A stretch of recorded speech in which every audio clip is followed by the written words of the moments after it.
setelah dilakukan protes terhadap kendaraan angkutan karyawan perusahaan tambang yang beroperasi di kawasan pemukiman warga, pemerintah Kabupaten Muara Enim dinilai positif oleh pemerintah. Pemerintah Kabupaten Muara Enim segera memanggil perwakilan dari transportir bus karyawan atau perusahaan tambang yang ada di Kabupaten Muara Enim untuk mengatur operasional bus karyawan.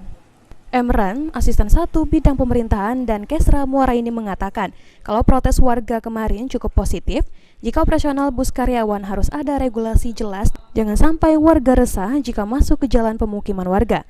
Pemerintah Kabupaten Muara Enim meminta perusahaan atau transportir bus karyawan segera membangun halte di beberapa titik di jalan protokol agar tak masuk ke jalan pemukiman masyarakat. Dengan begitu, setiap penjemputan karyawan ada titik kumpul agar tak mengganggu pengguna jalan lainnya, karena ukuran bus karyawan cukup besar jika melintas di jalan pemukiman. Yang cukup positif menurut kita, mereka minta agar Pemkab menertibkan bus karyawan yang katakanlah lalu lalang dalam kota dalam rangka antar jemput karyawan.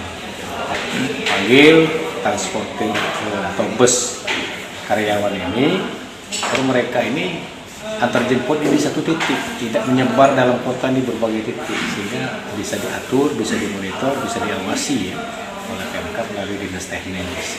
Nah, kemudian mungkin ada efek positif nanti bagi masyarakat. Paling tidak lalu lintas ini bisa tertib dan tidak selilir. Perusahaan tambang merupakan penyumbang pendapatan daerah di wilayah Muara Enim, tapi juga harus mengutamakan kepentingan masyarakat. Dengan mementingkan masyarakat tidak ada gesekan dan kerugian yang dialami oleh masyarakat Kabupaten Muara Enim. Mardiansyah, PAL TV.